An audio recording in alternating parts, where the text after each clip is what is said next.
എല്ലാ വാഹനപ്രേമികളും സ്വന്തമാക്കാൻ ആഗ്രഹിക്കുന്നൊരു വാഹനമുണ്ട്. അതുപോലെ തന്നെ ചില വാഹന കമ്പനികൾക്ക് മാത്രമേ അത്തരത്തിൽ ജനങ്ങൾക്കിടയിൽ ഒരു പ്രീതി ലഭിച്ചിട്ടുള്ളൂ. അത്തരത്തിലൊരു വാഹനമായിട്ടാണ് ഞാൻ നിങ്ങൾക്ക് മുൻപിൽ എത്തിയിട്ടുള്ളത്. All new Mercedes E250. Welcome to your favourite show Hot Wheels. ഇന്നത്തെ ടെസ്റ്റ് ഡ്രൈവ് വാഹനം എന്ന് പറയുന്നത് മെർസിഡീസ് ബെൻസിൻ്റെ ഫേസ് ലിഫ്റ്റ് വേർഷനായ E250 ആണ്. So let's check it out.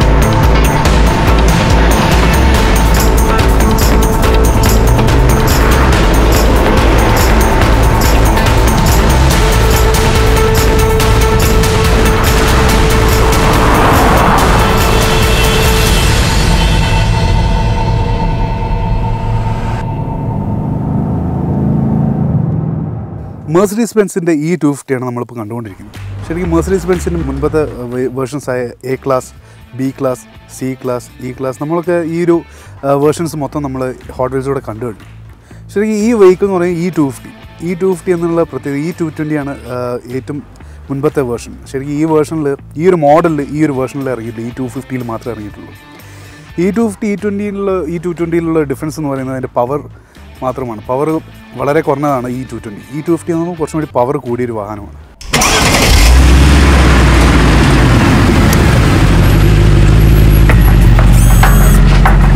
ശരിക്കും ഈ ക്ലാസ് എന്ന് പറയുന്നത് ശരിക്കും ഒരു എക്സിക്യൂട്ടീവ് ക്ലാസ് വെഹിക്കിളാണ്. അത്രത്തോളം കംഫർട്ടബിലിറ്റിയും അതുപോലെ തന്നെ എക്സിക്യൂട്ടീവ് ലുക്സും കൊടുക്കുന്ന രീതിയിലായിരുന്നു മുൻപത്തെ ഈ ക്ലാസ് ഉണ്ടായിരുന്നത്. പക്ഷേ ഇപ്പോൾ ഈ ക്ലാസ് ഇറങ്ങുന്നത് കുറച്ചും കൂടി സ്പോർട്ടി ലുക്കായിട്ടാണ്. C ക്ലാസ്സിന് പോലെ തന്നെ ഫ്രണ്ടിലുള്ള ഗ്രില്ലൊക്കെ മാറ്റിയിട്ടുണ്ട്. കുറച്ചും കൂടി സ്പോർട്ടി ആയിട്ട്, അതുപോലെ തന്നെ ഡ്രൈവബിലിറ്റിയും കുറച്ചും കൂടി ഈസി ആയിട്ട്, കുറച്ചും കൂടി സുഖകരമായിട്ട് ഡ്രൈവ് ചെയ്യുന്ന രീതിയിൽ അതേ സെയിം കംഫർട്ട്. മുൻപേ ഓണേഴ്സ് വെഹിക്കിളാണെങ്കിൽ ഇപ്പോൾ ഡ്രൈവേഴ്സ് വെഹിക്കിളായി മാറിക്കൊണ്ടിരിക്കുകയാണ് ബെൻസ്. ശരിക്കും മെർസിഡീസ് ബെൻസ് എന്ന് പറയുന്ന രീതിയിൽ ആ ഒരു ബ്രാൻഡ് ശരിക്കും നിലനിർത്തിക്കൊണ്ട് തന്നെയാണ് E250 ഡിസൈൻ ചെയ്തിട്ടുള്ളത്.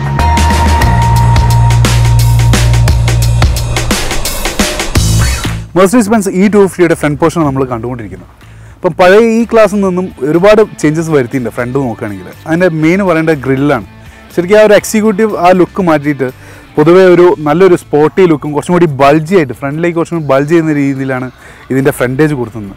ശരിക്കും ഫ്രണ്ട് നോക്കുക തന്നെ ഹ്യൂജ് വെഹിക്കിൾ അല്ലെങ്കിൽ ഒരു സ്പോർട്ടി വെഹിക്കിൾ വരുന്ന ഒരു ഫീൽ കൊടുക്കാൻ വേണ്ടിയിട്ടാണ് കിട്ടാൻ വേണ്ടിയിട്ടാണ് ശരിക്കും അങ്ങനെ കൊടുത്തിട്ടുള്ളത്. രണ്ടാമത് പറയേണ്ടത് ഇതിൻ്റെ ഹെഡ് ലാമ്പ്സാണ്. ശരിക്കും വളരെ ക്യൂട്ടായിട്ടുള്ള ഹെഡ് ലാമ്പ്സാണ്. ഹെഡ് ലാമ്പ്സിന് ഒരുപാട് പ്രത്യേകത ഉണ്ട്. ഫസ്റ്റ് പ്രത്യേകത എന്ന് പറയുന്നത് 2.5 ലക്ഷം രൂപയാണ് ശരിക്കും ഈ ഹെഡ് ലാമ്പ്സിൻ്റെ റേറ്റ്. ഈ 2 ഹെഡ് ലാമ്പ്സിന് അത് നോക്കുന്ന സമയത്ത് പിന്നെ അത് കൂടാതെ ഈ ഹെഡ് ലാമ്പ്സിന് വേറൊരു പ്രത്യേകത ഉണ്ട്. ഇൻ്റലിജൻറ്റ് ലൈറ്റ് സിസ്റ്റം എന്ന് പറയുന്ന ഒരു ഹെഡ് ലാമ്പ് സിസ്റ്റമാണ് ശരിക്കും ഇതിന് കൊടുത്തിട്ടുള്ളത്. ഇതിൻ്റെ അതിൻ്റെ ഒരു പ്രത്യേകത എന്ന് പറയുന്നത് നമ്മൾ സിറ്റി റൈഡ് പോകുന്ന സമയത്ത് വൈഡായിട്ടായിരിക്കും നമുക്ക് കാണാം. ശരിക്കും സിറ്റിയിൽ നമുക്ക് അധികം ലെങ്തി കിട്ടേണ്ട ആവശ്യമില്ല. വൈഡായിട്ടാണ് ഇതിൻ്റെ ലൈറ്റ് നമുക്ക് കിട്ടുന്നത്. കൂടാതെ ഹൈവേസിൽ ലോങ് ജേർണി പോകുന്ന സമയത്ത് നമുക്ക് അത്രയും റോഡ് വിസിബിലിറ്റി കിട്ടാൻ വേണ്ടി അത്രയും ലെങ്തി ആയിട്ട് പോകും. ഇതെല്ലാം ശരിക്കും സെൻസർ ചെയ്തുകൊണ്ടാണ് നമുക്ക് തരുന്നത്. കൂടാതെ ഒരു വാഹനം നമുക്ക് അവിടുന്ന് ഓപ്പോസിറ്റായിട്ട് വരുന്ന സമയത്ത് ഇതിപ്പോൾ ഒരു ഹൈവേയും പോവുകയാണെങ്കിൽ ആ സൈഡിലുള്ള ലൈറ്റ് കട്ടുകയും ലെഫ്റ്റ് സൈഡിൽ ഇപ്പോൾ നമ്മൾ റൈഡ് ചെയ്യുന്ന സൈഡിലേക്കുള്ള ലൈറ്റ് നമുക്ക് കൂടുതൽ കിട്ടുകയും ചെയ്യും. ഇത്രയും ശരിക്കും ഇൻ്റലിജൻ്റ് ആയിട്ട് നമ്മൾ ശരിക്കും ഒരു ആളുകൾ ചിന്തിക്കുന്ന രീതിയിൽ തന്നെയാണ് ഇതിൻ്റെ ഹെഡ് ലാമ്പ്സും ഈ വാഹനത്തിന് വർക്ക് ചെയ്യുന്നത്. ഇത് ശരിക്കും വലിയൊരു പ്രത്യേകത തന്നെയാണ്. കാരണം ഇപ്പോഴത്തെ ഒരു റൈഡിങ് കണ്ടീഷൻസ്, ഇപ്പോഴത്തെ ഒരു റോഡ് കണ്ടീഷൻസിനൊക്കെ ശരിക്കും വളരെ ഉതകുന്ന രീതിയിൽ തന്നെയാണ് ഹെഡ് ലാമ്പ്സ് വന്നിട്ടുള്ളത്. Corner to corner head lamps എന്ന് പറയുന്ന ഒരു രീതി ഇപ്പോഴത്തെ ന്യൂ ജനറേഷൻ എല്ലാം ഒരു പ്രീമിയം സെഗ്മെൻറ്റ് വെഹിക്കിൾസിനൊക്കെ വരുന്നൊരു കണ്ടീഷനാണ്. ഹെഡ് ലാമ്പ്സിന് മറ്റൊരു പ്രത്യേകത, നമ്മളെ കണ്ണ് വർക്ക് ചെയ്യുന്ന പോലെ, നമുക്ക് കണ്ണ് പോകുന്ന പോലെ തന്നെയാണ് ഇതിൻ്റെ ഹെഡ് ലാമ്പ്സും ഹെഡ് ലൈറ്റ്സും വർക്ക് ചെയ്യുക. അതായത് ശരിക്കും നല്ലൊരു ബ്ലാക്ക് കളേർഡ് ആയിട്ടുള്ള ഒരു കംപ്ലീറ്റ് ഫിനിഷിങ്ങോട് കൂടിയിട്ട് വന്നിട്ടുള്ള ഒരു ഹെഡ് ലാമ്പാണ്. പിന്നെ കൂടാതെ LED സ്ട്രിപ്പ്. ശരിക്കും LED സ്ട്രിപ്പ് ഒരു സിംഗിൾ സ്ട്രിപ്പായിട്ട് തന്നെയാണ് വന്നിട്ടുള്ളത്. അതുകൊണ്ട് തന്നെ നമുക്കൊരു ക്ലാസിക് ലുക്ക് നമുക്ക് ഈ വാഹനത്തിന് കിട്ടുന്നുണ്ട്. ബമ്പേഴ്സ് എപ്പോഴും ഒരു സ്പോർട്ടി, ഇപ്പം മുൻപേ പറഞ്ഞ ഒരു സ്പോർട്ടി ഫീൽ നമുക്ക് ഗ്രില്ലിൽ വന്നിട്ടുണ്ട്. അത് കീപ്പ് ചെയ്തുകൊണ്ട് തന്നെയാണ് ഫ്രണ്ട് ബമ്പേഴ്സിനും വന്നിട്ടുള്ളത്. ഇതിൽ എടുത്തു പറയത്തക്ക ഒരു ന്യൂനത എന്ന് പറയുന്നത് ഇതിൻ്റെ സ്റ്റാൻഡിങ് ലോഗോ പോയിട്ടുണ്ട്. ശരിക്കും മെർസിഡീസ് ബെൻസ് E ക്ലാസ് എന്ന് പറയുമ്പോൾ സ്റ്റാൻഡിങ് ലോഗോന് വലിയൊരു പ്രാധാന്യം തന്നെയാണ്. ശരിക്കും വളരെ ഒരു വേൾഡ് ഫേമസ് ആയിട്ടുള്ള ഒരു ലോഗോയാണ്. ശരിക്കും ആ ലോഗോ പോയ സമയത്ത് എനിക്ക് തന്നെ വല്ലാതൊരു ഫീൽ ചെയ്തു. കാരണം അത് കാണുന്ന സമയത്ത് ഈ ക്ലാസ് മുൻപേ റൈഡ് ചെയ്തുകൊണ്ട് തന്നെ നമുക്ക് ആ ഒരു ഈ ക്ലാസ് എന്നുള്ളൊരു ആ സ്പോട്ടി ഫീലിലേക്ക് വന്നപ്പോൾ ഈ ക്ലാസ് എന്ന് പറയുന്ന ഒരു സെഗ്മെൻറ്റിൽ നിന്ന് തന്നെ മാറിപ്പോയോ എന്ന് ഡൗട്ടുണ്ട്. വല്ലാതെ സ്പോട്ടി ആകാത്ത രീതിയിൽ ആ ഒരു ഈ ക്ലാസിൻ്റെ രീതി തന്നെ മെയിൻറ്റെയിൻ ചെയ്യുന്നുണ്ട്. ഇൻറ്റീരിയേഴ്സ് ആയാലും ശരി, അതിൽ യൂസ് ചെയ്യുന്ന ഡ്രൈവിംഗ് കംഫർട്ടബിൾ ആയാലും ബാക്കിയുള്ള എല്ലാ രീതിയായാലും ശരിക്കും ആ ഈ ക്ലാസ്സിനെ മെയിൻറ്റെയിൻ ചെയ്യുന്ന രീതി തന്നെയാണ് പോയിട്ടുള്ളത്. ശരിക്കും ഈ വാഹനത്തിൻ്റെ ഫ്രണ്ടേജ് സ്പോട്ടി ആകുന്നതിൻ്റെ ഒരു ലിമിറ്റേഷൻ അവർ കീപ്പ് ചെയ്തിട്ടുണ്ട്. കാരണം എന്താ വെച്ചാൽ ഈ ക്ലാസ് എന്ന് പറയുന്ന ഒരു സെഗ്മെൻറ്റ് തന്നെ ഇല്ലാതാവും ഇത് വല്ലാതെ സ്പോട്ടി ആക്കുന്നത്. കാരണം വെച്ചാൽ അതിൻ്റെ ആ ഒരു രീതി ആ ഒരു സെഗ്മെൻറ്റ് തന്നെ ഒരു എക്സിക്യൂട്ടീവ് ക്ലാസ്സാണ്. ഒരു എക്സിക്യൂട്ടീവായിട്ട് കാണേണ്ട ഒരു വെഹിക്കിൾ തന്നെയാണ് മെർസിഡീസ് ബെൻസിൻ്റെ ഈ ക്ലാസ്. ഈ ക്ലാസ് അത്രയും ഒരു എക്സിക്യൂട്ടീവായിട്ടുള്ള ആളുകൾ യൂസ് ചെയ്യുന്നതും അത്രയും ഒരു ലോങ് ജേർണി പോകുന്നതും അത്രയും ഒരു സെഗ്മെൻറ്റ് വെഹിക്കിൾ തന്നെ. അതിനെ സെഗ്മെൻറ്റിന് വെല്ലാൻ ശരിക്കും വേറൊരു വെഹിക്കിൾ ഇല്ല എന്ന് തന്നെ നമുക്ക് പറയാൻ പറ്റും.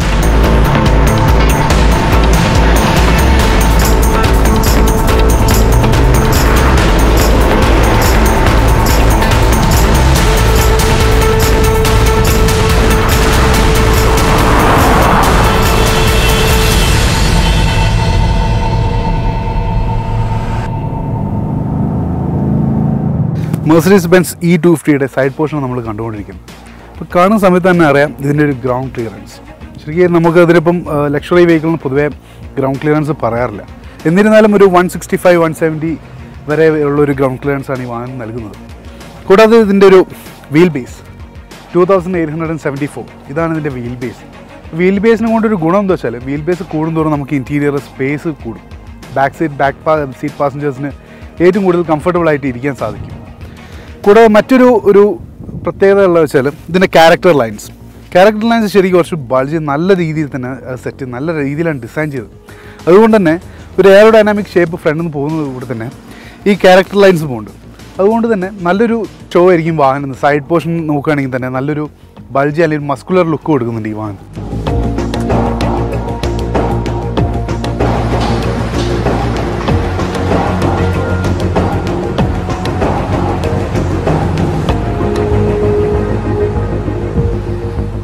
കൂടാതെ ഇതിൻ്റെ സൈഡ് വ്യൂ മിററിന് നമുക്കൊരു നല്ലൊരു ഇൻഡിക്കേറ്റർ കൊടുക്കുന്നുണ്ട്. ഇതൊക്കെ ശരിക്കും പറയുകയാണെങ്കിൽ ഒരു ലക്ഷറിയസ് ആയിട്ടുള്ള ഒരു വാഹനത്തിന് എപ്പോഴും കൊടുക്കുന്നൊരു കാര്യമാണ്. പിന്നെ കൂടാതെ ഇതിൻ്റെ അലോയ് വീൽസ് ആണുള്ളത്. 17 ഇഞ്ച് അലോയ് വീലാണ്. ഇത് വേറൊരു പ്രത്യേകത എന്ന് പറയുന്നത് അഡാപ്റ്റീവ് ബ്രേക്കിംഗ് സിസ്റ്റം. ശരിക്കും പൊതുവെയുള്ള ഇപ്പോഴുള്ള വാഹനങ്ങൾക്ക് ഇല്ലാത്തൊരു കാര്യമാണ്. ഒരു ലക്ഷറി വാഹനത്തിന് ഇല്ലാത്തൊരു കാര്യമാണ് അഡാപ്റ്റീവ് ബ്രേക്കിംഗ് സിസ്റ്റം. ഈ അഡാപ്റ്റീവ് ബ്രേക്കിംഗ് സിസ്റ്റം എന്ന് പറയുന്നത് പൊതുവേ നമ്മളൊരു ലോങ് ജേർണി പോകുന്ന സമയത്ത് നമ്മളൊരു 100 കിലോമീറ്റർ ഒരു പെർ ഹവർ യാത്ര ചെയ്തുകൊണ്ടിരിക്കും. ആ സമയത്ത് നമ്മൾ ആക്സിലേറ്ററിൽ നിന്ന് കാലെടുക്കുന്ന സമയത്ത് തന്നെ ഇതിൻ്റെ ഡിസ്കിൻ്റെ അടുത്തേക്ക് ഇതിൻ്റെ ബ്രേക്സ് അടുത്ത് വരികയും നമ്മൾ ബ്രേക്ക് ചെയ്യുന്ന സമയത്ത് പെട്ടെന്ന് തന്നെ അത് കയറി പിടിക്കുകയും ചെയ്യും. അതുകൊണ്ട് തന്നെ വലിയൊരു ആക്സിഡൻസ് അല്ലെങ്കിൽ വലിയൊരു ലെങ്ത്ത് പോവാതെ വണ്ടി നിൽക്കുകയും ചെയ്യും. സ്പോട്ട് തന്നെ നിൽക്കുകയും ചെയ്യും. ഈ ഒരു ടെക്നോളജി കൊണ്ട് 60% വെഹിക്കിളും 40% നമ്മൾ എഫേർട്ട് കൊടുത്താണ്. അതുകൊണ്ട് തന്നെ നമുക്കിപ്പം ഒരു യാത്ര ചെയ്യുന്ന സമയത്ത് എഫേർട്ട്ലെസ് ആയിട്ട് നമുക്ക് ഡ്രൈവ് ചെയ്യാൻ പറ്റും. കൂടാതെ ഇതിന് വേറൊരു പ്രത്യേകത എന്ന് പറയുന്നത് നമുക്ക് പാർക്കിംഗ് അസിസ്റ്റൻറ്റ്. ശരിക്കും സൈഡിൽ ഈ രണ്ട് സൈഡിൽ നമുക്ക് ബമ്പേഴ്സിന് ഈ രണ്ട് സൈഡിൽ നമുക്ക് കണ്ടറിയാം പാർക്കിംഗ് ഒരു സെൻസേഴ്സ് വെച്ചിട്ടുണ്ട്. നമുക്ക് എവിടെ പോകണ്ടേ പാർക്ക് ചെയ്യണമെങ്കിലും ഇത് മെഷർ ചെയ്യും. നമുക്ക് എങ്ങനെയൊക്കെ പാർക്ക് ചെയ്യാൻ പറ്റും, ഏതൊക്കെ രീതിയിൽ പാർക്ക് ചെയ്യാൻ പറ്റും, ആ രീതിയിൽ വാഹനം സ്വയം പാർക്ക് ചെയ്യും. നമുക്ക് ഒന്നും സ്റ്റിയറിങ്ങിന് മുകളിലൊന്നും കൊടുക്കണ്ട. ഇത് അഡ്ജസ്റ്റ് ചെയ്ത് കഴിഞ്ഞാൽ ഓട്ടോമാറ്റിക്കായിട്ട് വാഹനം പാർക്ക് ചെയ്യും.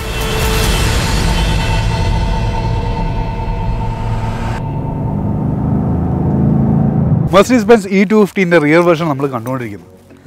ഫൈബർ ഒപ്റ്റിക് LED ടെയിൽ ലാമ്പാണ് ഈ വാഹനത്തിനുള്ളത്. പൊതുവേ വാഹനങ്ങൾക്ക് സാധാരണ ലാമ്പായിരിക്കും വെച്ചിട്ടുണ്ടാവുക. അതുകൊണ്ട് തന്നെ പുറകിലിരുന്ന് വരുന്ന വാഹനങ്ങൾ ഒരു കുറച്ച് അതിന് അടുത്തെത്തി കഴിഞ്ഞാലേ നമുക്ക് മനസ്സിലാവുള്ളൂ ബ്രേക്ക് ചെയ്തിട്ടുണ്ടോ ഇല്ലയോ. പക്ഷേ ഈ വാഹനത്തിന് നമുക്ക് ബ്രേക്ക് ചെയ്ത് കുറച്ച് ദൂരം തന്നെ മനസ്സിലാക്കാനും പറ്റും. അതുകൊണ്ട് തന്നെ പുറകിൽ വരുന്ന വാഹനങ്ങളുടെ ഇമ്പാക്റ്റ് അല്ലെങ്കിൽ ആക്സിഡൻസ് ഒക്കെ വളരെ കുറയും ചെയ്യും. പിന്നെ കൂടാതെ ഇതിൻ്റെ ബമ്പേഴ്സ് ഫ്രണ്ടിൽ സ്പോട്ടി ആക്കിയ പോലെ തന്നെ പുറകിനും സ്പോട്ടി ആക്കിയിട്ടുണ്ട്.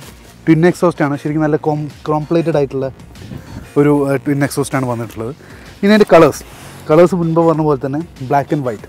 ശരിക്കും സ്പോട്ടി എല്ലാം കൊണ്ടും A to Z ഒരു സ്പോട്ടി ലെവലിലാണ് പുറമേയുള്ള ഡിസൈൻ കൊടുത്തിട്ടുള്ളത്. ഇതിൻ്റെ ഒരു ബൂട്ട് സ്പേസ് നോക്കുന്ന സമയത്ത് ബൂട്ടൊക്കെ നമുക്ക് ഓപ്പൺ ചെയ്യാം.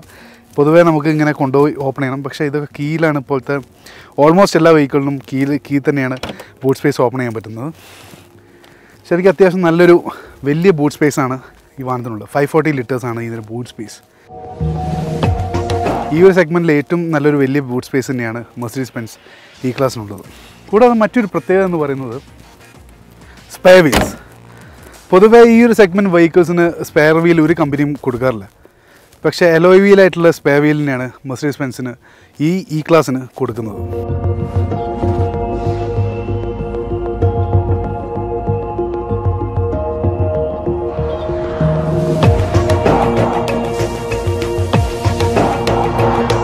മെർസിഡീസ് ബെൻസിൻ്റെ എഞ്ചിൻ റൂമാണ് നമ്മൾ കണ്ടുകൊണ്ടിരിക്കുന്നത്. ശരി, നല്ല രീതിയിൽ ഫർണിഷ് ചെയ്തിട്ടുള്ള ഒരു എഞ്ചിൻ റൂമാണ്. ഓഫ് കോഴ്സ് മെർസിഡീസ് ബെൻസിനെയാണ്. അപ്പോൾ അതിൻ്റേതായ ഒരു ലോഗോ, അതിൻ്റെ ഒരു ഫിനിഷിങ് നമുക്ക് എപ്പോഴും ഈ റൂമിൽ കാണാൻ പറ്റും, എഞ്ചിൻ റൂമിൽ കാണാൻ പറ്റും. കൂടാതെ തന്നെ എഞ്ചിൻ്റെ ഒരു കാര്യം പറയുകയാണെങ്കിൽ 2.2 ലിറ്റർ CDI എഞ്ചിനാണ് ഈ വാഹനത്തിനുള്ളത്. കൂടാതെ ഇതിൻ്റെ ഒരു BHP എന്ന് പറയുന്നത് 204 ആണ്. 204 ആണ് ഇതിൻ്റെ BHP. അതുകൊണ്ട് തന്നെ നല്ലൊരു പുള്ളിങ്, നല്ലൊരു എക്കണോമിക്കലായിട്ടുള്ള എല്ലാ കാര്യങ്ങളും നമുക്ക് ഈ വാഹനത്തിന് കിട്ടും. ഇതിൻ്റെ ടോർക്ക് എന്ന് പറയുന്നത് 500 Nm ആണ്. അതുകൊണ്ട് തന്നെ നമ്മൾ വാഹനം ഓടിക്കുന്ന സമയത്ത് ഇതിൻ്റെ ഒരു ഇനീഷ്യൽ പിക്കപ്പ് നമുക്ക് ശരിക്കും മനസ്സിലാക്കാൻ പറ്റും. ഞാൻ മുമ്പേ ഒരു ടെസ്റ്റ് ഡ്രൈവ് ചെയ്ത സമയത്ത് നമുക്ക് ആ ഇനീഷ്യൽ പിക്കപ്പ് ശരിക്കും അറിയുകയുണ്ടായി. ആ ഒരു നല്ല ക്വിക്ക് റെസ്പോൺസ് നമുക്ക് ഈ വാഹനത്തിൽ നിന്ന് കിട്ടുന്നുണ്ട്. ഇത്രയും ടോർക്കും അതുകൂടാതെ ഇതിൻ്റെ ഒരു BHP ഇതെല്ലാം കൂടി ശരിക്കും നല്ലൊരു എഞ്ചിൻ തന്നെയാണ്. ഇപ്പോൾ പൊതുവേ കുറച്ചും കൂടി ഒരു അപ്ഗ്രേഡഡ് വേർഷൻ എന്ന് പറയാൻ പറ്റും ഇതിൻ്റെ എഞ്ചിൻ.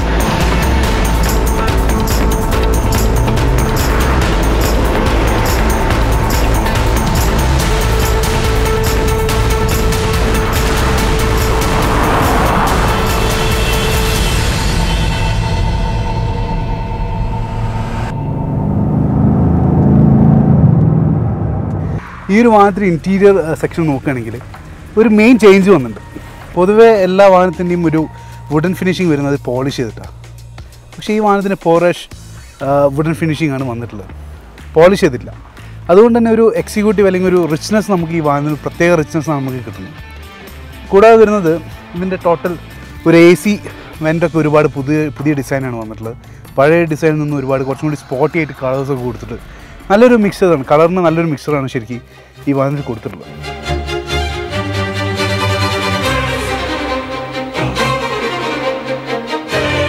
ഇത് ലക്ഷറി സെഗ്മെൻ്റ് ആയതുകൊണ്ട് A to C pillars, A, B, C ഈ 3 പില്ലേഴ്സിലും എയർ ബാഗ്സ് വരുന്നുണ്ട്. കൂടാതെ നമുക്ക് ബാക്കി മുൻപേ പറഞ്ഞ എല്ലാ ന്യൂ ജനറേഷൻ വെഹിക്കിൾസിനും വരുന്ന പോലത്തുള്ള ബ്രേക്കിംഗ് സിസ്റ്റംസ് എല്ലാ കാര്യങ്ങളും വരുന്നുണ്ട്. സ്റ്റിയറിംഗ് നോക്കുകയാണെങ്കിൽ കുറച്ച് വളരെ ക്യൂട്ടായിട്ടാണ് ഫിനിഷ് ചെയ്തിട്ടുള്ളത്. കൂടാതെ കുറച്ചും കൂടി ഒരു ഡ്രൈവിംഗ് കംഫർട്ട് ആ സീറ്റിലായാലും ടോട്ടാലിറ്റി ഒരു ചേഞ്ചസ് വരുത്തിയിട്ടുണ്ട്.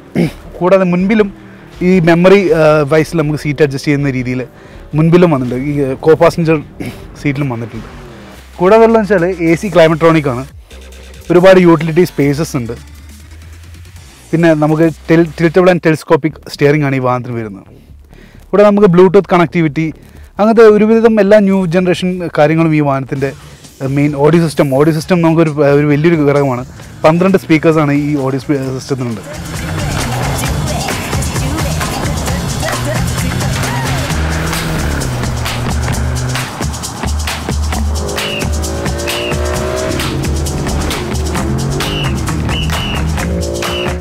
അത്യാവശ്യം ടേൺ എടുക്കുന്ന സമയത്ത് നമ്മളിപ്പം സിംഗിൾ ഹാൻഡഡ്ലി ഇപ്പോൾ എനിക്ക് ഡ്രൈവ് ചെയ്യാൻ പറ്റുന്നുണ്ട്. കയ്യിൽ നിന്ന് മിസ്സാവില്ല സ്റ്റിയറിംഗ്. അതൊക്കെ നമുക്ക് ഈ സ്റ്റിയറിങ്ങിൻ്റെ ഒരു പ്രത്യേകതയാണ്. പിന്നെ ഒരുവിധം എല്ലാ കൺട്രോൾസും ഈ വാഹനത്തിൻ്റെ സ്റ്റിയറിങ്ങിൽ വരുന്നുണ്ട്. പിന്നെ കൂടാതെ നല്ലൊരു ലോഗോ, നമ്മുടെ മെർസിഡീസ് ബെൻസിൻ്റെ ഒരു ലോഗോ വരുന്നുണ്ട്. LCD ഒരു മോണിറ്റർ വരുന്നുണ്ട്. ശരിക്കും ടോട്ടാലിറ്റി LCD മോണിറ്ററൊക്കെ പഴയ ഈ ക്ലാസ്സിന് ഉണ്ടായിരുന്നു. ഈ ക്ലാസ്സിൽ സംബന്ധിച്ചിടത്തോളം വലിയ ചേഞ്ചസ് ഒന്നും നമുക്ക് പുതിയ ഈ ക്ലാസ്സിന് കാണിക്കാനില്ല. ഗിയർ ഷിഫ്റ്റിംഗ് ശരിക്കും നമുക്ക് ഒരു ഈ സൈഡിൽ തന്നെയാണ് വരുന്നത്, കൈൻ്റെ റൈറ്റ് ഹാൻഡ് സൈഡിലാണ് വരുന്നത്. കൂടാതെ പാഡ് ഷിഫ്റ്റായിട്ട് ഇതിന് വരുന്നുണ്ട്. നമുക്ക് മാനുവലായിട്ട് നമുക്ക് ഇത് യൂസ് ചെയ്യാൻ പറ്റില്ല. മെർസിഡീസ് ബെൻസ് E250യുടെ കൂടുതൽ വിശേഷങ്ങൾ അറിയാം. അപ്പോൾ അതിനു വേണ്ടിയിട്ട് നമ്മോടൊപ്പം ചേരുന്നു രാഷ്ട്രീയ മോട്ടോഴ്സിൻ്റെ senior sales consultant mister Muhammad Rasheen. Welcome to show. So Rasheen, എന്തൊക്കെയാണ് ഇപ്പം പുതിയ ബെൻസ് E250ക്ക് മാറ്റങ്ങൾ വന്നത്? ന്യൂലി ജനറേറ്റ് ചെയ്ത ഹെഡ് ലാംപ്സ് ആണ്. It's fully integrated with LED strips മാത്രമാണ് ഇപ്പം ഇതിൽ വന്നുകൊണ്ടിരിക്കുന്നത്. അതുപോലെ തന്നെ ഇതിൻ്റെ ടെയിൽ ലാംപ്സ്, അതുപോലെ തന്നെ ഓവറോൾ ഔട്ട്ലുക്ക് എല്ലാം എക്സ്ട്രീംലി ചേഞ്ച് ചെയ്ത് ടോട്ടലി ഒരു സ്പോട്ടി കൺസെപ്റ്റിലേക്ക് കൊണ്ടുവന്നിരിക്കുകയാണ് ഈ ക്ലാസ്സിനെ. അപ്പോൾ ശരിക്കും C ക്ലാസിൻ്റെ ഒരു ഫ്രണ്ടേജാണ് നമുക്ക് ഈ ശരിക്കും വന്നിട്ടുള്ളത്. അതെ. അതുകൊണ്ട് തന്നെ C ക്ലാസ് എന്ന് പറയുന്നത് ശരിക്കും എപ്പോഴും ഒരു സ്പോട്ടി മോഡുള്ളൊരു വെഹിക്കിളാണ്. അതുപോലെ തന്നെ ആക്കിയിട്ട് ഈ ക്ലാസ്. അപ്പം ശരിക്കും വേറെ എന്തൊക്കെയാണ് മാറ്റങ്ങൾ വന്നിട്ടുള്ളത്? വേറെ ഇൻറ്റീരിയറിൽ ഒരുപാട് ചേഞ്ചസ് വന്നിട്ടുണ്ട്. ഇൻറ്റീരിയർ വൈസ് നോക്കുകയാണെന്നുണ്ടെങ്കിൽ ആദ്യം ഉണ്ടായിരുന്ന ട്രിം, നമ്മുടെ യൂസ് ചെയ്തിരിക്കുന്ന ട്രിമാണ് മെയിൻലി മാറിയിരിക്കുന്നത്. കുറച്ചും കൂടി പോളിഷ്ഡ് ആയിരുന്നു. ആദ്യം പോളിഷ്ഡ് വുഡായിരുന്നു യൂസ് ചെയ്തിരുന്നത്, ഇപ്പോൾ പവർ ആഷ് വുഡാണ് നമ്മൾ യൂസ് ചെയ്യുന്നത്. എൻജിൻ വൈസ് നോക്കുകയാണെന്നുണ്ടെങ്കിലും നമ്മളിപ്പം 7G Tronic പ്ലസ് ആണ് യൂസ് ചെയ്യുന്നത്. അത് ബേസിക്കലി നമ്മൾ യൂസ് ചെയ്തിരുന്നത് 7G Tronic മാത്രമായിരുന്നു യൂസ് ചെയ്തിരുന്നത്. ഇൻ്റലിജൻറ്റ് ലൈറ്റ് സിസ്റ്റം പ്ലസ് ആക്കി, ഒന്നുകൂടെ അഡ്വാൻസ്ഡ് ആക്കി. അതുപോലെ തന്നെ അറ്റൻഷൻ അസിസ്റ്റും നമ്മളത് പ്ലസ് ആക്കി. ഇതിനോട് തന്നെ പാർക്ക് അസിസ്റ്റും കുറച്ചും കൂടി ഡെവലപ്ഡ് ആയിട്ട് വന്നിട്ടുണ്ട്. അതെ, പാർക്ക് അസിസ്റ്റിൻ്റെ കൂടെ ഇപ്പം അഡീഷണൽ ആയിട്ട് നമ്മൾ ഒരു 2 സെൻസേഴ്സ് നമുക്ക് റിയറിൽ കാണാൻ പറ്റും. അത് ഓട്ടോമാറ്റിക് പാർക്കിംഗ് സിസ്റ്റത്തിനുള്ളതാണ്. റോഷൻ, എങ്ങനെയാണ് ഇപ്പം ഈ മെർസിഡീസ് ബെൻസിൻ്റെ ലൈഫ്? മെർസിഡീസ് ബെൻസിൻ്റെ ലൈഫ് സൈക്കിൾ നമുക്ക് പ്രഡിക്റ്റ് ചെയ്യാൻ പറ്റാത്ത രീതിയിലാണ് മെർസിഡീസ് ഡിസൈൻ ചെയ്തിരിക്കുന്നത്. ഇപ്പോൾ ഓൾമോസ്റ്റ് പറയുകയാണെന്നുണ്ടെങ്കിൽ ഇപ്പോൾ നമ്മുടെ വാറണ്ടി പീരീഡ് പറയുകയാണെന്നുണ്ടെങ്കിൽ 3 year അൺലിമിറ്റഡ് കിലോമീറ്റർ. വേറെ ഒരു ബ്രാൻഡും കൊടുക്കാത്ത രീതിയിലാണ് നമ്മൾ അൺലിമിറ്റഡ് കിലോമീറ്റേഴ്സാണ് വാറണ്ടി കൊടുക്കുന്നത്. അതുപോലെ തന്നെ എവറി സർവീസ് വരുന്നത് 1 year അല്ലെങ്കിൽ 15,000 kilometre, which or is earlier first. ആ രീതിയിലാണ് നമ്മൾ ഡിസൈൻ ചെയ്തിരിക്കുന്നത്. ശരിക്കും മെർസിഡീസ് എന്ന് പറയുന്ന ഒരു വേൾഡ് ബ്രാൻഡ്, ഇന്റർനാഷണലി അക്നൈംഡ് ആയിട്ട് ഇത്രയും വേറെ കമ്പനി ഉണ്ടോ എന്ന് ചോദിച്ചാൽ നമുക്ക് ഡൗട്ടാണ്. അത്രയും ഒരു വേൾഡ് ഫേമസ് ആയിട്ടുള്ള ഒരു കമ്പനി തന്നെയാണ് മെർസിഡീസ് ബെൻസ്.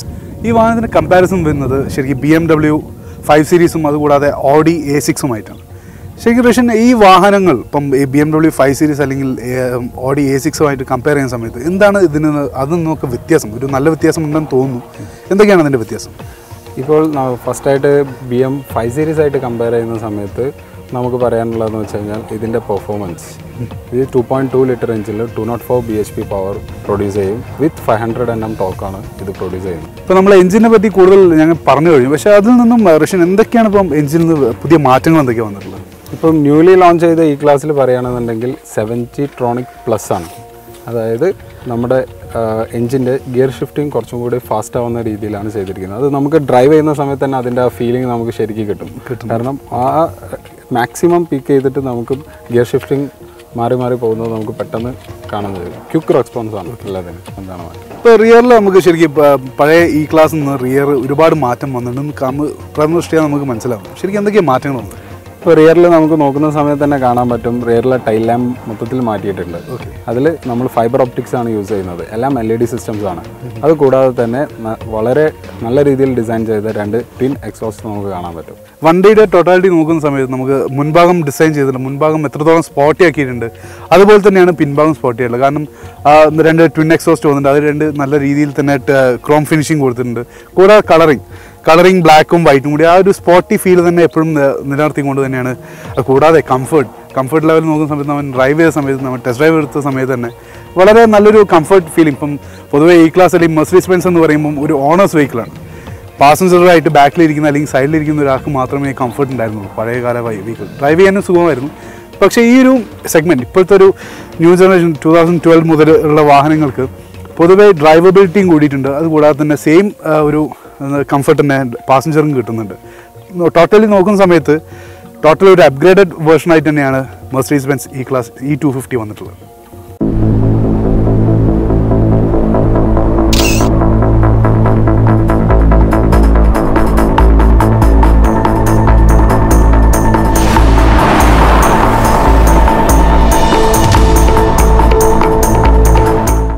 മെർസിഡീസ് ബെൻസ് E250യുടെ ഫീച്ചേഴ്സും ടെസ്റ്റ് ഡ്രൈവും ഏവർക്കും ഇഷ്ടപ്പെട്ടു എന്ന് കരുതുന്നു. വളരെ ആസ്വദിച്ചാണ് ഈ വാഹനം ഞാൻ ടെസ്റ്റ് ഡ്രൈവ് ചെയ്തത്. ഇന്നത്തെ എപ്പിസോഡ് ഇവിടെ പൂർണ്ണമാകുന്നു. അടുത്ത ആഴ്ച മറ്റൊരു പുതിയ വാഹനമായി വീണ്ടും കാണാം. Until then, drive safe. Take care. Bye-bye.